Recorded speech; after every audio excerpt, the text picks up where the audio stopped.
So it's time to attack the last of the 5 pieces from that original crotch, which there's a couple of problems with. So as you can see, there's some significant cracking at all of the cuts. What I've learned since doing this is if you leave, an extra 4 or 5 inches, then the cracks will not, will only go a couple of inches deep. But with these, if they've gone a couple of inches deep, I'm going to end up with a very small bowl. But we'll see what we find when I start trying to turn it. So this is about the biggest piece I can get on my lathe. As you can see, it just clears. And when it spins, the whole thing shakes like crazy. So this first stage in rounding it out is going to be lots of fun. Okay, so I have it between centers, and as I start working it, I'm going to work way off to the side so that if it does come flying off, I won't be in the line of fire.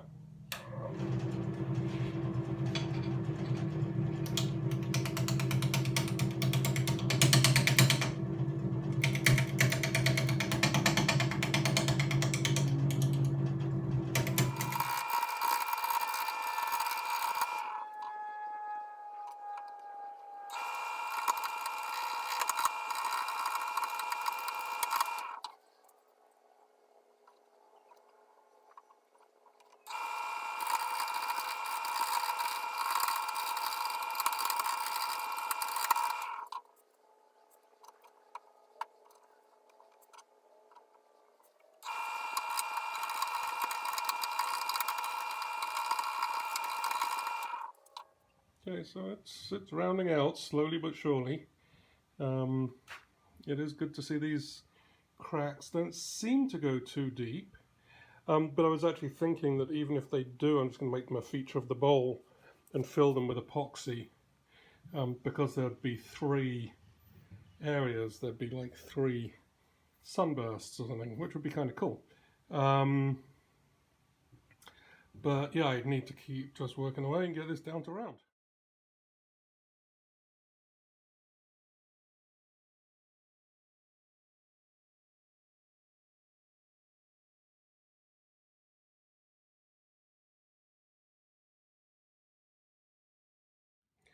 An interesting thing that I'm learning, and it may only be interesting to me, but it might be interesting to you too, is when I use my carbide tool, which is technically easier, what I get are these, is sawdust. It's chipping off the wood. But when I use the proper bowl gouge, which is a chisel, and much harder to technically use, I get these shavings coming off because the wood's being cut instead of ripped apart. So I continue to try to improve my skill at using the bowl gouge. Well, I have the thing basically round, and it's, and a natural shape is emerging. I think these cracks, though, they do go deep enough that if I wanted to go beyond the cracks, I would end up with a very small bowl. And similarly, if I flatten out the bottom, the top of the bowl, this, it would be quite a shallow bowl. So I think I'm going to go with a live edge bowl, which means I'm going to leave a strip of bark on the top unless it comes off. And I'm going to leave the cracks in there as a feature. So this is just a decorative bowl. It's not going to be utilitarian, I guess. Okay, so I got it round and shaped and sanded and some friction polish on it, and I got a tenon on the bottom, so I will flip it around and hollow it out. Okay, so it's flipped around in the vise, in the jaws, and now the hollowing can begin. Well, all in all, I think it came out pretty well. I like it.